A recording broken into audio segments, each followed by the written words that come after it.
Olá, meus queridos alunos! Hoje nós vamos estudar as regras sobre jornada de trabalho. Então, nessa primeira parte da aula, nós vamos ver os períodos que são contabilizados na jornada de trabalho e os períodos que são desconsiderados na jornada de trabalho. Então, jornada de trabalho, ela vai ser formada pelo tempo que o empregado está prestando serviço efetivo e também pelo período que ele se encontra à disposição do empregador. Ou seja, no cômputo da jornada de trabalho desse empregado, o período que ele está efetivamente realizando as atividades laborais dele, assim como o período que ele está à disposição do empregador, aguardando qualquer tipo de determinação, ainda que ele esteja sentado lá no sofá da empresa, ele está à disposição, aguardando ali que seja lhe designada alguma atividade. Então, tanto o período de efetivo serviço, quanto o período que ele está à disposição, contabilizam-se na jornada de trabalho. Essa jornada de trabalho, gente, ela vai ter duração diária de até 8 horas e até 44 horas semanais, nos termos do artigo 58 caput da CLT e também do artigo 7º, inciso 13º da Constituição Federal. É importante destacar aqui para vocês que a própria legislação, ela estabelece 4 situações excepcionais que não são consideradas como tempo à disposição. Quais são essas situações? O período que o empregado está de prontidão, sobreaviso, tempo de espera e também os períodos nos quais o empregado permanece voluntariamente nas dependências do empregador. Então, agora a gente vai diferenciar cada uma dessas situações para você não se confundir no momento da sua prova. Então, quando é que eu vou considerar que o empregado está de prontidão? O empregado ele vai estar de prontidão quando ele estiver aguardando dentro das dependências do empregador. Por outro lado, esse empregado ele vai estar de sobreaviso quando ele estiver aguardando fora. Então, qual é a semelhança da prontidão e do sobreaviso? Nas duas situações, o empregado ele não está efetivamente prestando serviço, porém ele aguarda por um chamado. Então, imagina, por exemplo, que a empresa me contratou aqui, como professora, e ela falou para mim assim: Luísa, você vai aguardar nas dependências aqui do curso, para o caso de faltar algum professor, você imediatamente assumir o posto de trabalho. Nessa situação, eu estou de quê? Prontidão ou sobreaviso? Eu estou de prontidão. Por quê? Estou aguardando dentro das dependências do meu empregador. Por outro lado, se de repente a empresa fala assim: Luísa, fica atenta que a qualquer momento eu posso te acionar pelo celular e aí você chega aqui nas minhas dependências e vem prestar serviço. Nesse caso, seria a mesma regra? Não, né? Como eu estou aguardando fora das dependências do meu empregador, eu já estaria diante de uma situação de sobreaviso.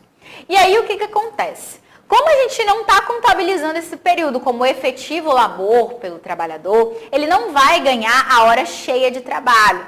E aí o que a legislação estabelece? Que na prontidão é devido o pagamento de 2/3 do valor da hora, enquanto que no sobreaviso é devido o pagamento de apenas 1/3. Então, duas situações aí que vão excepcionar o tempo à disposição. A terceira hipótese que gera uma exceção ao tempo à disposição é o tempo de espera. Sobre o tempo de espera, a primeira coisa que eu tenho que te falar é que ele é exclusivo de uma categoria de trabalhadores, que é a categoria dos motoristas profissionais. Somente motoristas profissionais podem estar em período de espera. E aí, o que acontece nesse tempo de espera? O motorista ele vai estar dentro do caminhão, aguardando o quê? A carga e a descarga desse caminhão, ou ele vai estar ali aguardando uma fiscalização. Ou ele pode também estar fora do caminhão, ele pode estar numa sala de descanso, mas ele está ali, pronto, atento, para a qualquer momento pegar o carro, deslocar o carro, sair na sua viagem. Durante o tempo que o motorista está no tempo de espera, o que o empregador vai pagar para ele? 30% do valor da hora. Então, tempo de espera também representa uma exceção ao tempo à disposição e durante o período de espera, o empregado ele tem direito de receber apenas 30% do valor da hora. Preste atenção para você não entender errado o que eu estou te falando. Eu não estou falando que é um adicional, viu, gente? Eu estou falando que pagará apenas 30% do valor da hora no tempo de espera, apenas 2/3 do valor da hora na prontidão e 1/3 do valor da hora caso a situação seja de sobreaviso. Então, se a questão lá da tua prova vem tratando de uma situação onde o empregado está numa dessas situações, vai haver horas extras? Não. Por que não vai haver horas extras? Porque esses períodos não são contabilizados na jornada de trabalho. No entanto, também não quer dizer que a empresa não vai pagar nada. Ela vai pagar, né, dentro aqui dos limites estabelecidos para cada uma das situações. Em 2017, foi incluída uma nova exceção ao tempo à disposição, que são os períodos nos quais o empregado ele permanece nas dependências do empregador por mera discricionariedade. Então, o que acontece? Acaba o meu expediente e eu voluntariamente permaneço na empresa para fazer atividades do meu interesse particular.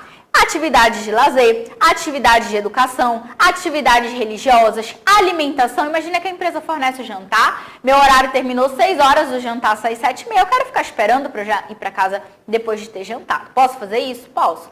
Mas esse período que eu permaneço nas dependências do meu empregador, por livre e espontânea vontade, não está sendo contabilizado na minha jornada de trabalho e, portanto, não vai gerar o pagamento de horas extras. Esse aspecto específico você vai encontrar aqui no parágrafo 2º do artigo 4º, que é um dispositivo extremamente relevante e que tem caído com muita frequência, tanto na OAB quanto em outros concursos. Então, é um dispositivo que você tem ali que fazer a leitura obrigatória, ok? Então, temos aí 4 exceções ao tempo à disposição: prontidão, sobreaviso, tempo de espera e períodos em que o empregado permanece voluntariamente nas dependências do empregador. Vou tratar aqui com vocês de uma situação específica, que é a que mais gera discussão, né, mais dúvida entre os alunos, que é o período de troca de uniforme. O período que o empregado está trocando o uniforme, conta ou não conta na jornada de trabalho? O que vocês acham? Vai depender. Se o empregado promove a troca de uniforme por mera liberdade dele, discricionariedade, imagina que ele não gosta do uniforme dele e ele quer fazer a troca nas dependências do empregador. Ele pode? Pode. Nesse caso, quando a troca se dá por mera discricionariedade do empregado, o período não é contabilizado. No entanto, se o empregado promove essa troca por uma obrigação legal ou por uma norma imposta pelo empregador, neste caso, como ele promove a troca por uma exigência, aí sim o período é contabilizado. Então, se a tua prova te pergunta sobre troca de uniforme, o que você tem que olhar? O motivo. Esse empregado está trocando uniforme por quê? Está trocando de livre e espontânea vontade? Não contabiliza. Está trocando porque ele é obrigado a trocar? Vai contabilizar. Ok? E aí, para a gente fechar esse primeiro bloco sobre jornada de trabalho, o que é que eu quero que você observe? Desde a vigência da reforma trabalhista, lá em 11 de novembro de 2017, passou-se a considerar o início da jornada de trabalho somente a partir do instante em que o empregado ocupa o seu efetivo posto de serviço. Então, não interessa aqui quanto tempo ele vai demorar para se deslocar da portaria até o seu local de trabalho. A jornada de trabalho dele só vai começar a partir do momento que ele ocupar o seu efetivo posto de serviço. Então, aqui a gente pode, né, até lembrar vocês que não existe mais, né, para quem entrou, começou a trabalhar pós-reforma trabalhista, horas in itinere, que era aquela situação onde a empresa que ficava no local de difícil acesso pagava para o empregado o valor da hora em relação às horas de deslocamento, as horas de percurso. Então, isso não existe mais para empregados contratados na vigência da reforma trabalhista, porque realmente a jornada só começa a ser contabilizada a partir do momento que o empregado ocupa o seu posto de serviço. Então, só para fechar o bloco aqui, uma revisão rápida. Jornada de trabalho, ela é formada pelo quê? Tempo à disposição e período de efetivo serviço. Essa jornada de trabalho, ela vai ter duração de até 8 horas ao dia e 44 horas semanais. Se passar disso é o nosso bloco 2, que a gente vai ver sobre jornada extraordinária. E aí existem 4 exceções legais que não configuram tempo à disposição. Quais? Prontidão, onde o empregado espera nas dependências do empregador. Sobreaviso, quando o empregado espera fora das dependências do empregador. Tempo de espera, que é específico do motorista profissional. E a última situação, quando o empregado ele está voluntariamente nas dependências do empregador, porque ele quer ficar lá de livre e espontânea vontade. E mais, para fechar com chave de ouro, vou te dar uma super dica.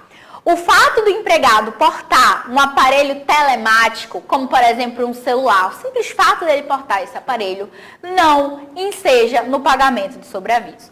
Então, o que vai ensejar no pagamento de sobreaviso é o quê? É o fato do empregado sentir, ter a necessidade, né, de estar ali atento, porque a qualquer tempo ele efetivamente pode receber um convocado, né, uma comunicação, para que ele passe a exercer a sua atividade laborativa. Não vou te falar onde está previsto isso, mas é uma coisa que está numa súmula do TST. Vou te deixar como dever de casa para você fazer a procura dessa súmula e a leitura dessa súmula, porque ela, de repente é ela que vai cair na sua prova.